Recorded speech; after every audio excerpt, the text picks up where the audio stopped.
አሰላሙ አለይኩም ወራህመቱላሂ ወበረካቱ። እንዴት ናችሁ? ደህና ናችሁ ወይ? ውድ የጋሞ ባልትና ዩቲዩብ ቻናል ተከታዮች እንዴት ናችሁ? እኔ ያለው አልሐምዱሊላህ። ዛሬ የመጣሁት ትንሽ ለየት ባለ ርዕስ ነው።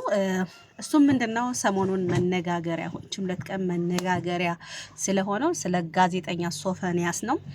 ስለዚህ በዚህ ቪዲዮ ማወቅ ያለባችሁ ነገር እኔ ለማንም ከለላ ልሰጥ አይደለም። ለሶፈንያስ ደግፈሽ ነው አንቺም እንደዛ ነሽ ለሱ እየሸፈንሽለት ነው ምናምን የሚባል ኮመንት እንዳትጽፉ። እኔ ሚዛናዊ ሆኑ ለማለት ነው። ሚዛናዊ ሆኑ ስላችሁ በአንድ ሳይድ አጋርላችሁ አንዱን ብቻ አትቃወሙ።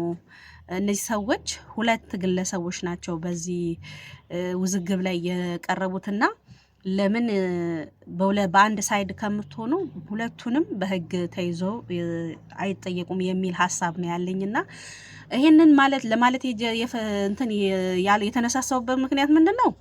አንደኛ እኔ ፍርደል ገምድል መሆን አልፈልግም። ማለት ሰው ሁሉ ስለጮኸ እኔም አብሬ ማራገብ አልወድም። አይታችሁኝ ከሆነ ብዙ ጊዜ እኔ በጣም አርቄ የማይ ሰው ነኝና ብዙ ጊዜም እንደዚህ አይነት ነገሮች ላይ አርቄ ባየሁበት ነገር ላይ አሸናፊ ነው እንጂ የሆንኩት ተሸናፊ አልሆንኩም። ስለዚህ ስለ አርቲስት ሶፈንያስ አርቲስት አልኩኝ ጋዜጠኛ ስለተፖሰተው ነገር ስናወራ ይሄ ሰውዬ ገብረ ሰዶም ነው ወይስ አይደለም የሚለውን ነገር ለማየት በመጀመሪያ ደረጃ ፍሬዘር ነው የሚባለው መሰለኝ ልጁ ዩቲዩበሩ፣ እርግጠኛ አይደለሁም ስሙ፣ ፍሬዘር መሰለኝ። ምን ሊያረግ ከሶፈንያስ ጋር ረጅም ተጓዘ ማለት እሱ ሶፈንያስን ገብረ ሰዶም ነው ካለ እሱ ንጹህ ሰው ከሆነ ሶፈንያስ ጋር ምን ሊያደርግ ሄደ? አንደኛ። ሁለተኛ ነገር ደግሞ እሱ እንዳስረዳን ከሆነ መጀመሪያ ቲክቶክ ላይ ጻፈልኝ። ከዛ ወደ ቴሌግራም ሄድን። ቴሌግራም ላይ አውርተን ስልክ ተለዋውጠን ተደዋውለን ምናምን ቀጥሬው ነው ናዝሬት ድረስ መጥቶ ይሄንን ነገር ያደረግነው ነው ያለው፣ ማለት ያጋለጥ ነው። ስለዚህ እኛ ሶፈንያስ ጋዜጠኛ እንደመሆኑ መጠን ስማርት ስልክ እጁ ላይ መኖሩን የታወቀ ነው። ይሄ ሰውዬ ደግሞ ዩቲዩበር እንደሆነ በደንብ ያውቃል በእርግጠኝነት። ስለዚህ ዩቲዩበር እንደሆነ እያወቀ የሚሰራ ኮንተንቶችን እያወቀ ለሱ በእንደዚህ አይነት መንገድ ወጥመድ ላይ ይወድቃል ብዬ አላስብም። ሁለተኛ ይሄ ልጅ ንጹህ ከሆነ ለምሳሌ ገብረ ሰዶምን ሊያወራ ሊጀናጀን ሊቀጣጠር የሚችል ሰው ያው ራሱ ገብረ ሰዶም የሆነ ሰው ነው እንጂ ለምሳሌ ወንድና እኔ ፍቅረኛ ከአንድ ወንድ ጋር ረጅም ሰዓት ላወራ የምችለው የምጀናጀነው ስለ ሴክሹዋሊ ነገር ማውራት የምችለው እኔ ያን ሰውን ስፈልግ ነው። ኦኬ የት እንገናኝ ብዬ ቦታ ምናምን ልቀጥር የምችለው ከዛ ሰው ጋር ያለኝ ሪሌሽንሽፕ እንዲቀጥል ስፈልግ ብቻ ነው። ስለዚህ ይሄ ሰውዬ ከሱ ጋር የተለየ ሪሌሽንሽፕ ከሌላቸው የማይተዋወቁ ከሆነ እንዴት ነው በአንድ ቀን አምኖት ናዝሬት ድረስ ሊሄድ የሚችለው? ከዚህ በፊትስ ምን እንዳደረጉ በምን እናውቃለን? ሲቀጥል ይሄ ዩቲዩበር ደግሞ ልብ ብላችሁ ምነግራችሁን አዳምጡ። የዚህ ልጅን አላዛር መሰለኝ አላዛር ብላችሁ ዩቲዩብ ቻናሉን እዚህ አስቀምጥላችኋለሁ። ሰርች አርጋችሁ እያንዳንዱ የዩቲዩቡን ቪዲዮዎችን ርዕሳቸውን ተመልከቱ። ቪዲዮዎቻቸውን ጨርሳችሁ እዩ። ይሄ ስል ግን ያው ዩቲዩብን እያስተዋወቅኩለት ነው። ግን ቢሆንም በአንድ ሳይድ እንዳትሆኑ ፍትሃዊ ሆናችሁ እንድትፈርዱ ስለፈለግኩ ነው። እና ባልሽ ሴክስ ሲፈልግ እንዴት ነው? ምን አይነት ምልክት ያሳያል? ባልሽ አላረካ ካለሽ ምን ማድረግ አለብሽ? አንድ ሴት ልጅ ከአንድ ወንድ ልጅ የምትፈልገው ነገር እሱ እዚህ ውስጥ ምን ያደርጋል? ኦኬ ወንድ ልጅ ሴክስ ሲያምረው ምን አይነት ምልክት እንደሚሰጥ እሱ በምን አወቀ? ሴት ሆኖ ነው የተረዳው? አልገባኝም። እሱ የሚሰራቸው ኮንተንቶች እንዳለ ስለ ብልግና፣ በዛ ላይ ደግሞ ዩቲዩብ ላይ የሚፖስታቸውን ሰዎች ፊታቸውን ከበር አድርጎ ነው የሚፖስተው። ለምን ዛሬ ላይ እነዛ ሰዎች እያንዳንዳቸው ታድነው ስለዚህ ዩቲዩበር ማንነት እንዳያጋልጡ ነው? አልገባኝም።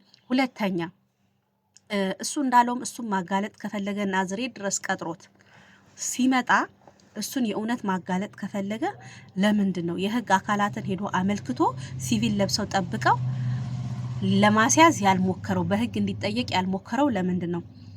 ሁለተኛው ጥያቄ ደግሞ እውነትም የማጋለጥ ከሆነ ስራችሁ መደብደብ ለምን አስፈለገ? ሶስተኛ ከደበደባችሁት በኋላ እየደበደባችሁት አላማችሁ ዘረፋ ካልሆነ ስልኩን ለምን ወሰዳችሁበት? ስልኬን ኧረ በእናትህ ስለ ወንድ ልጅ አምላክ ስልኬን እያለ ሲለምን ድምፅ አለ። ለምንድን ነው ስልኩን የወሰዳችሁት? መረጃ ለማውጣት ከሆነ ደግሞ ስልኩን የወሰዳችሁት ለምንድን ነው እሱ ስልክ ላይ ያለ መረጃ ያልወጣው? የራስ ስልክ ላይ ብቻ ያለውን። በዛ ላይ ደግሞ የስልክ ምልልሳችሁን ለምንድን ነው ኤዲት አድርገህ ቆራርጠህ የፖሰትከው? ለምን እንደወረደ አልፖሰትክልንም? ራስን ነፃ ማውጣት ከፈለክ ሶ እኔ በዚህ ሁሉ ሁኔታዎች ላይ መጠየቅ ካለባቸው መወገዝ ካለባቸው ሁለቱም አካላቶች ናቸው ብዬ ነው የማስበው። ሶፈንያስ እና ፍሬዘር የሚባለው ልጅ ለምን መሰላችሁ? አንደኛ እሱ ንጹህ ቢሆን ኖሮ ወይ ምን አይነት ምልክት አውጣ፣ ይቅርታ። እሱ ንጹህ ቢሆን ኖሮ ሶፈንያስን ገና ሲያወራው ቀንድ ቀንዱን ብሎ ይመልሰው ነበር፣ ወይንም ደግሞ ቀጥታ ከህግ አካላት ጋር አገናኝቶ ክትትል ተደርጎበት እንዲያዝ ያደርግ ነበር። ሁለተኛ ነገር ደግሞ ናዝሬት ድረስ ቀጥሮ ዱርዬ ሰብስቦ አያስደበድበውም ነበር። እኔ የሚመስለኝ እንደተረዳሁት ሁለቱም ሰዎች ጤናማ አይደሉም። ሁለቱም ገብረ ሰዶም እንደሆኑ ነው እየተረዳ ያለሁት። ደግሞ ምንድን ነው ሲቀጥል አላው መሰለኝ ኮንፊዝ አደረገኝ ራሴን። ሁለቱም ጤነኛ አይደሉም። ሁለቱም በእንደዚህ አይነት ነገር የተጨመላለቁ ናቸው። ማውገዝ ካለብን ሁለቱንም ነው። ለምንስ ነው የፌዴራል ፖሊስ እስካሁን 2 ቀን ሙሉ እንደዚህ ሚዲያው ላይ ሲደበላለቅ የፌዴራል ፖሊስ መግለጫ ያልሰጠው? ሲቀጥል ደግሞ ፍሬዘር አልኩኝ ሶፈንያስን ልብ ብላችሁ ካያችሁት እሱ ራሱ ጥቃት የደረሰበት ነው የሚመስለው። ማለት የሆነ ሳይፈልግ የተደፈረ ነገር ነው የሚመስለው። ብዙ ጊዜ ኢንተርቪው ላይ ካያችሁት ፈራ ተባ ይላል። በቃ ሲያወራ ምናምን ጤነኛ ልጁ ጤነኛ እንዳልሆነ 100% እርግጠኛ ነው ሁላችንም። እሱ ራሱ ጸበል ገብቻለሁ ብሏል በአንደበቱ። ለስንት ወር ለ1 ዓመት ከምናምን መሰለኝ አይደል ጸበል የነበረው።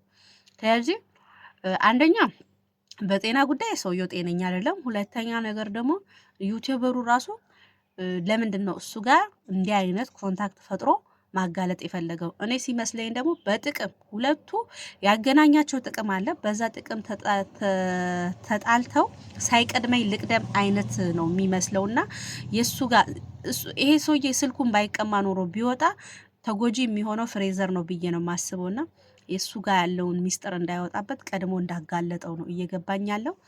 እና እኔ አሁን ላይ የማዝነው ለእናቱና እናቱ ብቻ ነው። ምክንያቱም እናት ስትሆኑ እኔ እንደ እናት ልጄ እንደዚህ አይነት ነገር ውስጥ ገብቶ ምን ሆኖ ነው እጂ እዚህ ጋር የሚጠቁረው እዚህ ጋር የሚቀላው? እስኪ ምንድን ነው? እና ስትሰሙ መቀበል ከባድ ነው ብዬ እኔ 9 ወር ሙሉ ታመሜበት አቅለሽልሾኝ ሆስፒታል ተመላልሼ እንደገና 9 ወር የተሸከምኩትን ልጅን ብዬ ስንት አጥንት 47 ነው 48 አጥንት ስብራት የሚሰማ ህመሜን ታምሜ አምጬ ወልጄው ዋጋ ከፍዬ አሳድጌው እኔ አድጎልኝ ደህና ደረጃ ይደርስልኛል፣ ትዳር ይዞ አያት ያደርገኛል ብዬ እየጠበቅኩት ያለው ልጄ ድንገት በእንደዚህ አይነት መንገድ ሳገኘው ከባድ ነው ህመሙ። እውነት ለመናገር በጣም ከባድ ነው። ብቻ አላህ ለሁላችንን ማስተዋልን ይስጠን። ለእናትየው አላህ ሰብሩን ይስጣት። አንድ ሳይድ አትሆኑ። በተቻላችሁ መጠን ሚዛናዊ ለመሆን ሞክሩ። ሁለቱም በህግ ይጠየቁልን። ህጉ ራሱ ዝም ብሏል ይመስለኛል። የዚህ ነገር ህጉ ራሱ ደጋፊ እየመሰለኝ ነው። ይቅርታ አድርጉልኝና የተረዳሁት እንደዛ ነው። አንድ ነገር ላስታውሳችሁ ደግሞ እነ መቅደስ ጸጋዬ የመሰረቱት ፕሮጀክት የት ገባ የት ደረሰ? እሱንም ጥያቄ ምልክት አድርጉበት። ስለነበረን ቆይታ ከልብ አመሰግናለሁ። አብሬያችሁ የነበርኩኝ ጋሞ ባልትና ነኝ። እወዳችኋለሁ። ቪዲዮ ከተመቻችሁ ላይክ፣ ሼር አድርጉ፣ ኮመንት ጻፉልኝ፣ ይደርሰኛል። እወዳችኋለሁ። ባይ